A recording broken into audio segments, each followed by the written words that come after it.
President Trump is one of our most online presidents ever, and he spent the weekend on Truth Social amplifying all sorts of posts, including on a familiar conspiracy.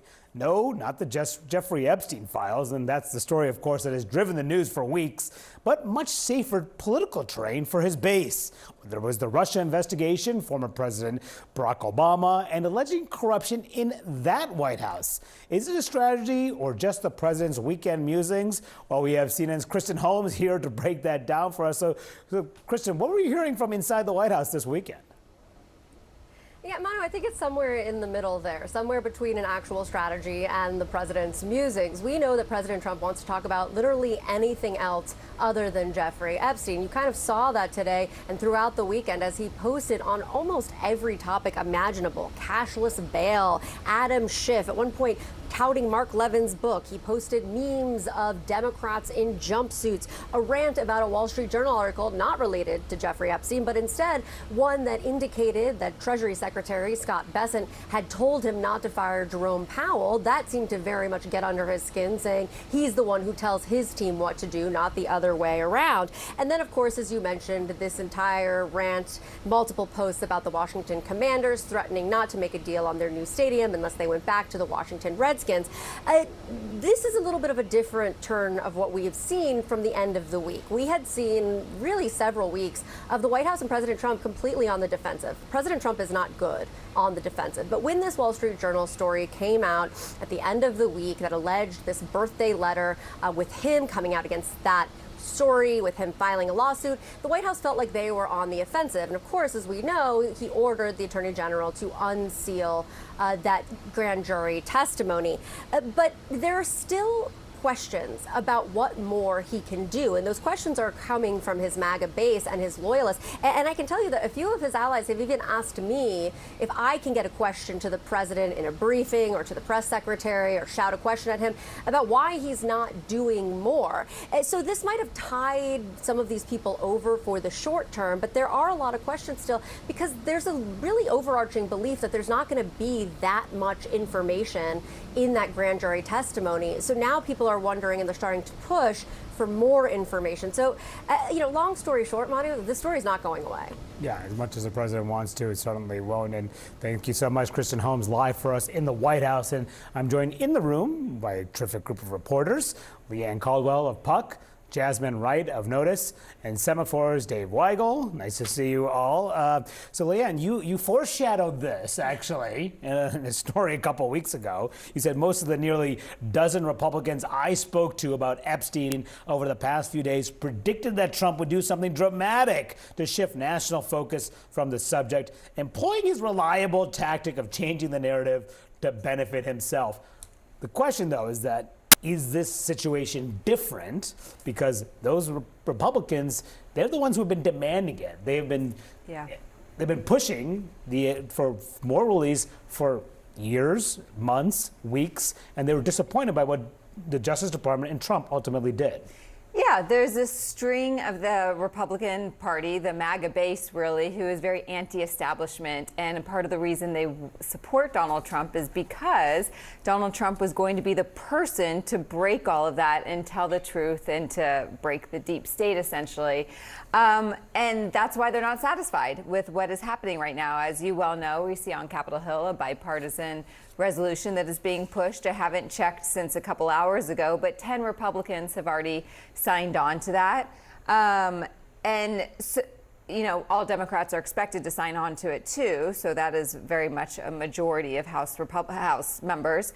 But we're seeing the president kind of an anatomy of his public relations strategy that he's used over and over again, which is to distract, to attack, to deflect, and also to blame other people. And we saw that essentially in his Truth Social post screeds last night. And we'll see if it works this time. Yeah, there were quite a bit of screeds, if you will, on Truth Social, just a handful of them, going after the California Democrat, hit one of his nemesis on the Hill, Adam Schiff, saying that he's in big trouble for some allegation suggesting that he may have committed a crime. Of course, Schiff denies that. then showing mugshots of Obama officials in all from Samantha Power to Barack Obama, including saying Barack Hussein Obama, and then what Kristen mentioned too about pressuring the Washington Commanders to change their name back to the Washington Redskins. Jasmine, you cover the White House. What are you hearing from how the president views where he is on this story at this moment? Well, President Trump said it publicly on Saturday on Truth Social. He said even if the court gave full and unwavering approval of all of these documents, people would still not be happy. Now, he said Democrats would still not be happy, but the reality is that his base is still not going to be happy, no matter what they put out, particularly because what is in those grand jury testimonies is kind of a limited scope of everything that the White House could release. I think that it's kind of twofold here, though. I think that for once in the last really 3 weeks, the White House feels at least at a decent place that they're able to manage some of the onslaught of these questions, particularly because of that Wall Street Journal story, making sure that the media is now the biggest foe and accusing Trump of doing something when they don't believe that he has. And so one person told me that everyone is aligned and on the way forward, and they said it with a grin, which has not been on the faces of White House officials for the last 2 weeks. But then I think that they are recognizing that there is an existential question of how far can this go and whether or not they'll really be able to wrap their arms around it as people continue to ask more and more questions. And I think that outstanding question is what potentially has people not concerned, but a little, iffy. Part of his strategy clearly is to try to get his base back on his side, which is why he went after the Wall Street Journal the way that he did. They launched that lawsuit again after that story, $20 billion or so asking for damages in that case. But he could be deposed. In that case, Trump, if this does go to court, he could get me deposed and potentially we could learn even more about Trump's relationship with Epstein. Yes, that is the difference between this and other stories that moved out of the news cycle when Trump wanted him to move out of the news cycle. He has that power, but there is organic interest in the Jeffrey Epstein story that bigger than a lot of people who are covering politics appreciated until the last 3 weeks. And with Democrats, he's dealing with a different alignment of Democrats on this question. He ran in 2016 against Hillary Clinton. Bill Clinton was a friend of Jeffrey Epstein too, at least there photos of them together. And there is an older generation of Democrats who are not as ready to get into the fray on this and to say, release everything, let the chips fall. I think there are some Republicans who still believe Democrats think that way. The younger generation of Democrats don't have that connection. They are not worried about any of them or their colleagues being on these. They find this to be a really hooky, interesting way to say their party is for the elite and we're not. So dealing with Democrats who are not going to drop this, who are going to worry and pull their collar and pivot to another story, that's not going to happen here. Yeah, and it's interesting looking at the polls. There have been multiple polls now showing that how the American public views this issue. This is from CBS just yesterday. Should DOJ release all the information on Epstein?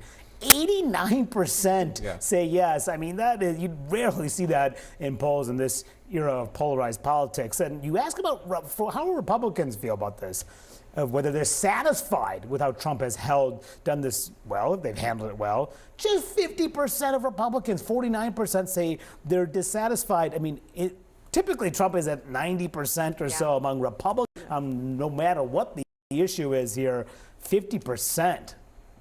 Well, it's interesting because a Republican operative texted me a poll last week that said, look, he's still at 90% among his base. It wasn't asking about this specifically, but this moment in time. And that's what Republicans are hoping is maintained, that his party is still behind him, regardless of this issue. Now, electorally, Trump's not on the ballot in 2026. Republicans I talk to think that there is not going to be a Jeffrey Epstein bump for Democrats in the midterm elections. But there is some concern about Trump's brand being diminished. And if that is, then perhaps around the margins, around the edges, that impacts turnout and motivation for Republican voters in the midterms. The question is, too, you mentioned that there could be a vote in the House. We'll see how that happens. There's this effort to try to circumvent the Republican leadership, force a vote in the House that's led by Congressman Thomas Massie. There are 11 co-sponsors on his bill, Republican co-sponsors, but they all have to sign on to a separate effort to actually force a vote in the House, and about 4 Republicans would be needed to sign on with all Democrats to get there. There's going to be a major pressure campaign from Trump over those members to not sign on to this petition to force a vote. How do you see that playing out? He has a very good record for pulling people to the White House and saying, stop caring so much about this. There are not many who are that vulnerable to voters if they go home and they don't release these documents.